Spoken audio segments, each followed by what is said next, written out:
Greetings to all, and welcome to the Jamaica Diaspora Show. My name is Mark Millward of the West Indian Social Club of Hartford, and I'm your host. The Jamaica Diaspora Show is aimed at providing viewers with coverage of diaspora news and activities in a variety of areas, including business, arts, health, education, entertainment, politics, immigration, trade, and investment. Our first show featured an exclusive interview with the Most Honorable Andrew P. Holness, Prime Minister of Jamaica, who talked about the Economic Growth Council and harnessing the power of the diaspora. Tune in for more coverage in the future on the activities of the Economic Growth Council and diaspora engagement. Hartford, Connecticut is the third largest population of Jamaicans in the United States, behind Miami and New York. We intend to provide our viewing audience with global diaspora perspectives and coverage from the US, UK, Canada, Jamaica, and of course the Caribbean. Please join us weekly, Saturdays at 2 p.m. and Sundays at 3 p.m. on Hartford Public Access Television, providing global television network coverage at www.hpatv.org.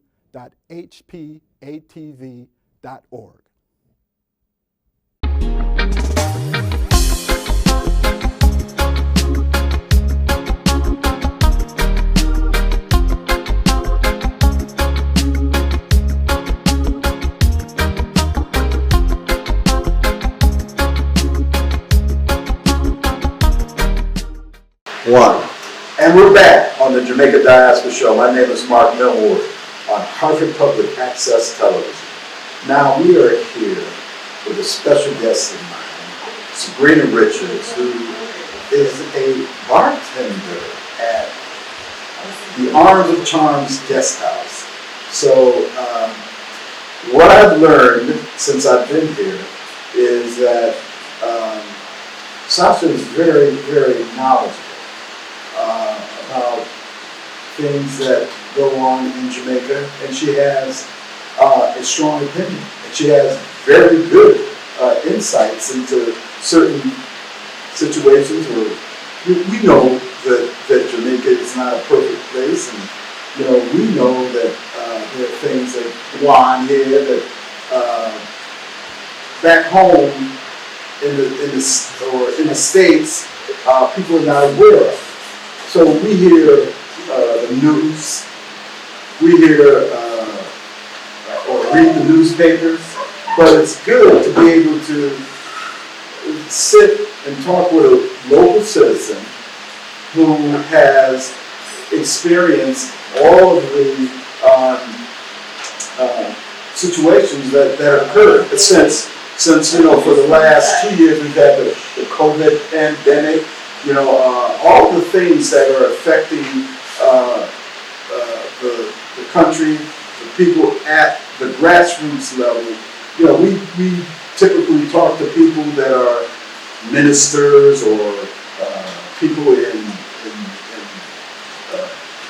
positions of governance, but rarely do we have an opportunity to talk to someone that has a strong vocal perspective and opinion about, well, first of all, Jamaicans have, all Jamaicans have opinions about things, but to have someone that is so articulate in expressing her thoughts.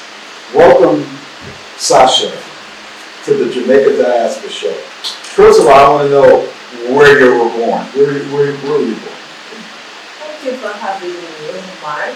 I was born in the parish of Kingston, and growing up in a little hometown we call Maxfield, Okay. Yes, but growing up in that place will teach you a lot, from the garrison, and most of the time they say to me people don't come from the garrison, but I can stand and I can say today that most people that you see successful out there come from the garrison. It's not where you come from, I guess, is what you need of course, is what you want out of life. But from the growing up in the it teaches me a lot. Now, for my audience, if you say Garrison, Meaning in the, that's the ghetto. That's where I'm from.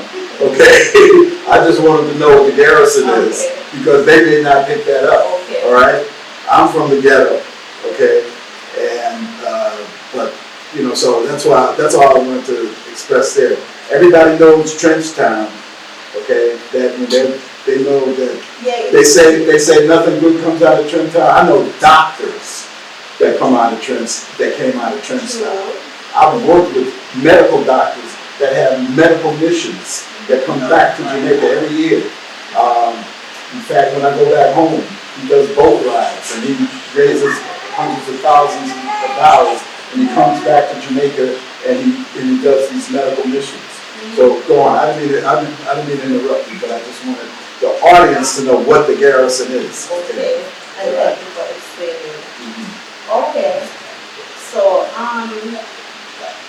I'm Sabrina Right. Charles, Right. and I'm so happy that I'm on the Jamaica Diaspora show. I don't really know about it, but Mhm. I feel so good coming on the show, interact with the chairman of the show here. It makes me feel comfortable. Well, let me ask you this, first of all. I did ask you before about your perspective on, you know, on the crime situation, only because it, you know, that affects a lot of people's desire to either come or not come to Jamaica. Also, it's something that business people watch, you know, because, you know, people want to do business in Jamaica. You know, as a local citizen, see, I don't feel threatened myself when I come to Jamaica, and I travel. I drive a car. I go where I find my way around with a GPS. I don't, you know, I hear about it. I read about it, but you know, I don't experience any problems. So, Okay, in my opinion on crime, I think it's politics because people say what's in the crime, measure of crime. Basically, what one law stands for one, it don't stand for all. So I just look at it at a political level. So at the end of the day, if they want to find a new crime plan about crime, what they planning on doing to crime, I guess the politician will have to make sure about crime. but okay, so you know, like do you feel any tension or say for example, since the pandemic, okay, now that was an experience. May I ask if you made yourself available for vaccination? What do you think about that whole thing? Well, things in a pandemic, when the first phase of a pandemic, feel cluster and close up and all that, but for me with the vaccination and stuff, for me, I'm scared about vaccine, but at the end of the day, if you have to do it, you just have to do it because you don't want to stay in your country, you want to travel and go overseas and work on your trip and whatever. If you have to do it, you just have to do it. So you didn't make yourself available for that? Because I know a lot I of don't people make did. myself available as yet, but as I say, if I have to take it, I just have to take it and move on with life. So you are, I say, a independent, being a bartender, you're an independent contract type of worker. I don't know if that's funny to say. But you certainly are a person that has to deal a lot with the public. And you have to deal with people, you know, that come not just local, but international like myself. So you're in that arena of being exposed to, you know, many types of people. Okay, me as a bartender, first you gotta love your job. for you to do the job. Me as a bartender, I love my job. That's why I feel comfortable doing my job. I don't have a problem with my customers. You know, you have some customer that's trying to piss you off, but at the end of the day, you're just doing a job. Everyone will have a one mindset, so everyone opinion counts, so you just listen, even if it's foolishness, you just correct them and just move on. But for me, with the bartending and with the pandemic, yes, you have to be careful, as they say, distance and all of that, but how can you just have to take a most of the time you can't distance yourself from your customer? So, I have a bartender that's risky, but only God will carry it. Well, I just wanted to mention that. Also, I wanted to ask you some of your thoughts on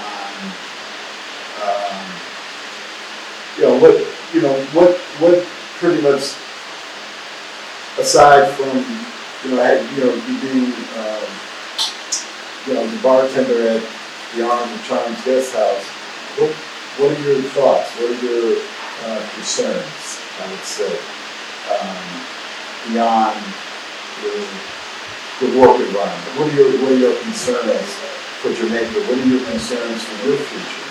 What are your thoughts on, or what are your aspirations going forward? How long, for example, you've been working at the Arms and Charms for how long now? Well, I just come on the team, the Arms and Charms Guesthouse, about like basically 2 to 3. And I find it comfortable here. It's a nice atmosphere, I guess so that they have, interact with Jamaica and they interact with international. They make me feel comfortable, doing my work more better and all that. Well, so we're doing a similar job in, as you said, it was in Kingston. Were you doing a similar job as a bartender? Well, I used to operate a bar. Don't go Kingston for 9 years. They want to change up your environment, so you just move from there and step on other people. Basically what happened, we moved back to crime. Because at the end of the day, it's not that it's not secure, but if an area that you're in and shots is fired over there, then basically it's going to affect your business. So if you try to close it down and just start all over. So you actually own the bar and operate? I did operate, own and operate in the bar. Yes. Because of violence, you just have to relocate. But I didn't find it as a problem to relocate. Because at least I come here working in Arms and Charms Guesthouse and I feel comfortable. I feel happy. I can tell others to come and work here because it's a good environment and my boss is a good boss and I feel comfortable talking to everyone. That's great. Some of the things that have you been with Clarendon previously before coming here to work? Yes, I worked in Portland Cottage. There's a bar in Portland Cottage. I was the bartender there. So based on, I don't want to stay in one area like for too long. Then I moved to other places. And that's how I met my son working in the bar in Portland. So I want to get into some of your personal preferences, but I'm going to take a break right now, and because I want to know who your favorite artist is, and I want to know, the last stage show that you've been to. I want to know, what you think about the entertainment scene, and the Jamaican diaspora, or what you know about the Jamaican diaspora. Okay, so we'll be right back with Sabrina Richards who is the bartender here at the Arms and Charms Guesthouse. And now I want to dig a little bit more into her personal interests and her personal thoughts when we get back. We'll be right back.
And we're back on the Jamaica Diaspora Show with Sabrina Richards, the bartender here at the Arms and Charms Guesthouse in Clarendon, where I'm staying.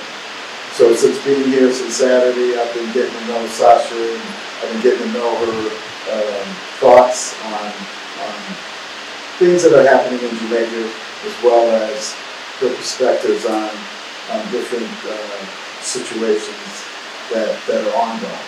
One of the questions that I was always compelled to ask, because she is a very attractive young lady, and I was curious to know, are you married? No, I'm not married. Okay, so she's not married, guys, and you can find her at the Arms and Charms Guesthouse. Okay, she's single. Don't kidding. No kids, guys. That means no extra weight to carry, you know, that some people like to know, all right? What can I, it's not appropriate to ask a woman her age, but she's ageless, so I'm not even gonna mention it, okay? You can see she's ageless. Well, I would just put it at 40. And I just stop right there. Yeah, well, she's ageless, okay? She's a Virgo too, just so for anybody that, you know, wants to know, they're very analytical people. A Virgo, that's a fighter. She has. They don't get up and fight. But you have to be, because I've seen you handle some of these strong-minded Jamaican men coming in here. You know, she can hold her own. And so speaking of men, talk to us about Jamaican men in general. Well, Jamaican men, in my opinion, I guess most of them should respect women more, should stand up towards their responsibility more. For instance, you find that most Jamaican women doing the top jobs now than the men, because the men lay back and, you know, they just let the women just take charge. So at the end of the day, they have a lot of independent women who I think it's nice, and I love it. Because at one point we have women that dominate. I'm not just saying that women should dominate and the top men don't. No, we're not doing that. But at the end of the day, from a man, is a man to stand their ground and take care of their responsibility. So okay, so that's your commentary on men. What's your commentary on women? Well, for me, I'm a hard-working person, very hard-working, not stop work, I'm very determined. That's me. I'm very determined, and I think that women of my age or even younger shouldn't work. You know, just believe in yourself, work for what you want. The moment you left yourself like that and you stick yourself to a man and then say, okay, I don't have this money, I'm going to suit myself to a man, that's the moment that they're going to treat you just like a dirt. But when a man come and see that, okay, this girl is working, she can handle herself, then he will step in and help. So my advice to women, get up and work. You have your responsibility to work. If you don't have clothes to buy or whatever, you don't have to ship or try work. Now, society, I wanted to get your thoughts on, say, what you see in the present and the future as it pertains to young people. You know, do you see,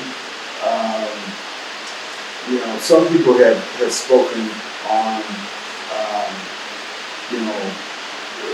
deterioration in that they have actually spoken about deterioration in the schools. You know, are you aware of that? Is that something that is a concern to you, or is that something that has come to your awareness as far as how the kids are growing, as opposed to when you were growing up? Well, in my opinion, schoolers nowadays don't move like when I used to go to school, because people would say it started from your home, where you go, and all of that, and you go in one room and all of that. No, that's foolishness, because at the end of the day, as I say, it doesn't matter where you go, it doesn't matter how you grow up time, is to tell yourself that you want this and you're going to get it. People would say they go in one room and all of that, and because the kids go in one room, they have right to carry on going to school, fight or whatever. No, they don't have any right to do that. Did you have, to some of these things I hear about, did you experience any of that when you were going to school? Like, Like fighting with the teacher and, I didn't kids have coming with guns to school? Is that happening when you went to school? No, not when I was going to school. Yes, you have one or two instances, but it was not coming up like frequently, like how I see these students doing today. But in my opinion, I think it's just what they tell themselves that they want. Sometimes it has to do with parents, yes. Because at the end of the day, sometimes a mother can talk to her son, a father can talk to his daughter and all that. So to me, these nowadays kids is far different from the my time. Yeah. Because you can't hold a good reason with them turn out into a fight. So they quick to jump off, they quick at ignorance. So I forgot to ask you, brothers or siblings, you have brothers, sisters? Yes, I have 2 sisters and 2 brothers. Older or younger? Huh? Older or younger? They're younger. Oh, so you're the oldest? Yes. Okay. So then you have to really, be the one to establish that lead. You got the work ethic. So that's something that can pick up. How old are your younger ones? How old is it? The younger one, my younger sister is like 34 years of age. She's working, she's handling herself. Okay. Did you say you had a brother? Yeah. He's 36. She's 32. He's working and he's handling himself. Good. Okay. Parents? Yeah, my mom and my dad, they are not together, but they're here in Kingston. Okay. Yeah. They're living. That's good. Okay. And cousins, where's your most of the family is in Kingston now? Yeah, most of the Kingston and part of Manchester. Okay. So in Jamaica, and I'm not sure how many parishes you've been to. What's your favorite parish? My favorite parish, alright. In Kingston, no one could tell me that go to the country. I would tell them you're crazy, I'm not going to the country. But after getting rid of my business, selling out my business and all that, and start life over in the country, it's nice. For me, it's better than Kingston. Kingston is like, you can shop, good shopping, but otherwise from that country, it's nice. I have an apartment. Mhm. Yes, I choose, you know, Liquor is nice, so I choose there. You think that's one of my favorite appearances. And it's, I agree with that. Yeah, Um, it's nice. Tourists around us. They used to do a lot of stage shows there, and that's what I want to talk to you about too. What, I want to know who your favorite artist is. My favorite male artist is Movado and Alkaline. You don't like Remain Virgo? Goli Vendetta. What about Remain Virgo? Robin Virgo is a nice artist. Yes, he's very nice, but me in the dancehall world, it's just Movado and Alkaline. That's my preference. In the female, I would say that Cheyenne Moore, you have Jada Kingdom, and you have Spice. Spice. Good. What about, who's the last show you've been to? Well, based on this pandemic, after a lot in this coronavirus, with money, finances, and all that, if you even have a show to do that, to spend that type of money on, then I don't go to a show, I'll go to a little party and just enjoy myself and go back home because I'm looking for a better life elsewhere, overseas. Okay. And that's one of your aspirations is to travel overseas. Because Jamaica economy right now it's not as what it's supposed to be doing right now, but at the end of the day, as I say, what you want out of life, so you just go for it. And for me, Jamaica is not happening. Right. A lot of Jamaicans have done that, and certainly it's the economic opportunities that people search for. It's what my father searched for because as I told you privately, he came to the United States as a farm worker back in the 1940s, and actually never returned. He made his life. But he felt better there. Yeah. And so, well, good luck with that, for sure. And certainly the Jamaican diaspora is, there is a Jamaican diaspora that's available, just so you know. Okay?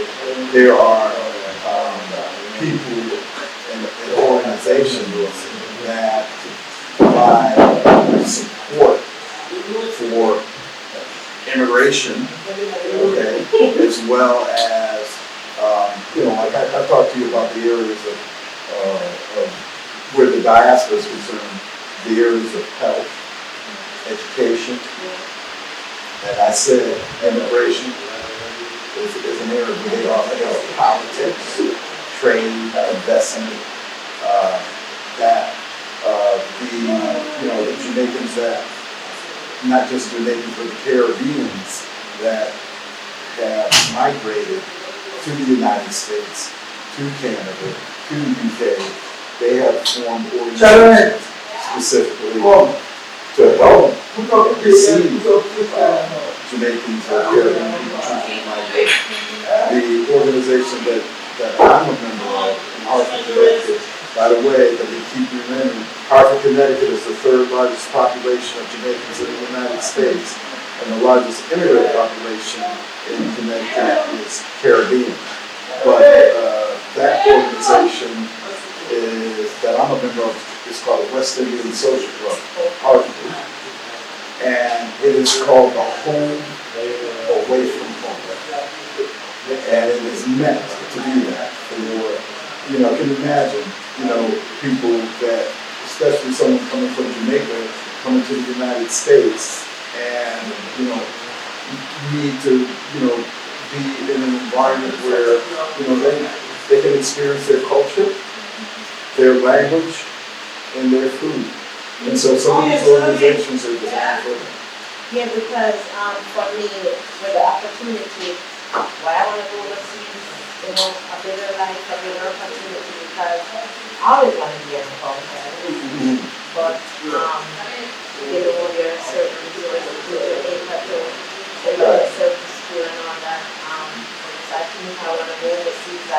I said, get me a job with my company. Do you have any relatives overseas? Yes, I have relatives in New York. Mm-hmm. Uh-huh. In New York?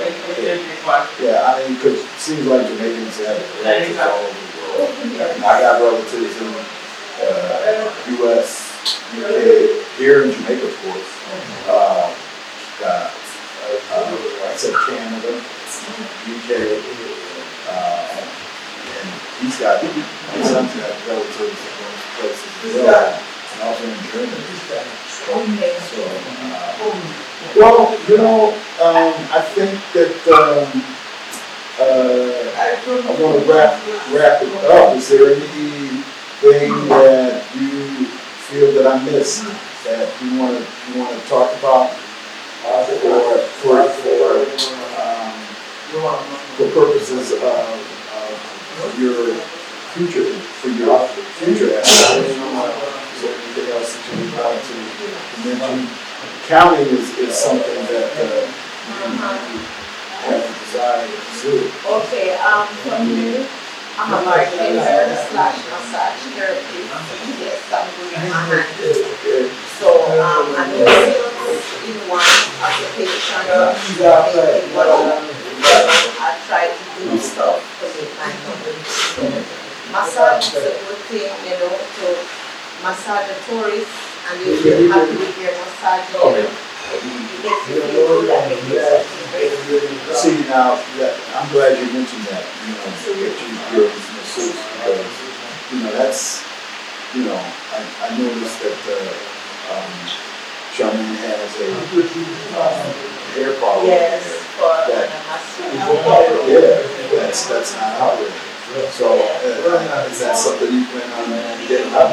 Yes. Because I'm sure, like I went to the milk bath, but I'm sure that, tourists will come and they would want a massage. Yes, it's something to talk about, and get it Set up. Because most of the hotels offer that. They have, like they have beauty salon, they have, like massage, makeup things, they do makeup, so that's great. And so she has someone with that skill set that can do that. Yeah. As I said, I love to move my hands. I'm not a person that sits down. I stay down and say, okay, nothing not going on. So you can have a at the end of the day, they have to do what they have to do, because they really have to be trained, so you don't sit in one application and say, that's it. And what I didn't get to address at once, it was absolutely something about time, but I didn't get to say it. To me, in my opinion, I don't know if you increase neighborhood watch, it will work, because come on, people need to do business, and this crime is affected. It's affected. Is that something that's constantly a concern? I mean, because I don't, like I said, I don't experience. I have not, fortunately, not done wood. Haven't experienced any trouble. When I travel alone. No, well, I don't want anyone to get it wrong that sometimes people say Jamaica is not a safe place. Yeah, that's what I'm trying to dismiss. Jamaica is a safe place to come.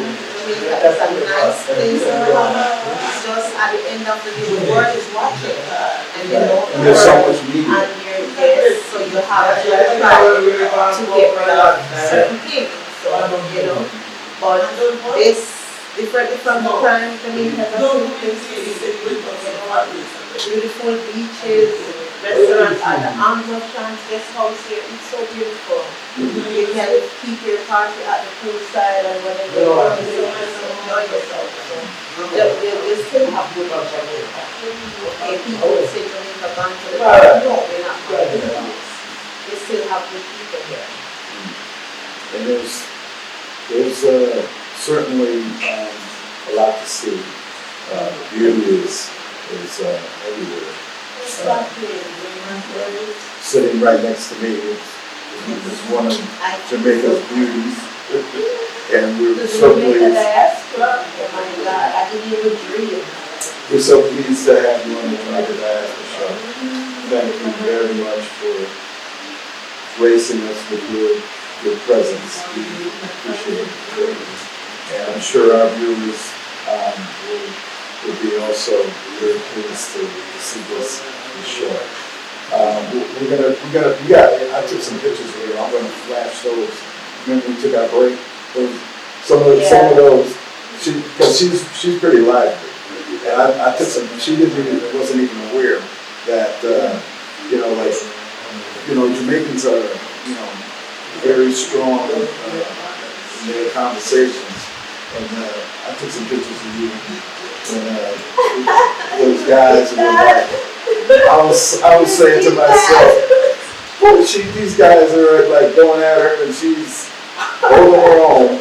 I was just snapping away. Oh my God. But I'm happy that you and your son came to the arms of Guesthouse and you feel comfortable, you feel happy.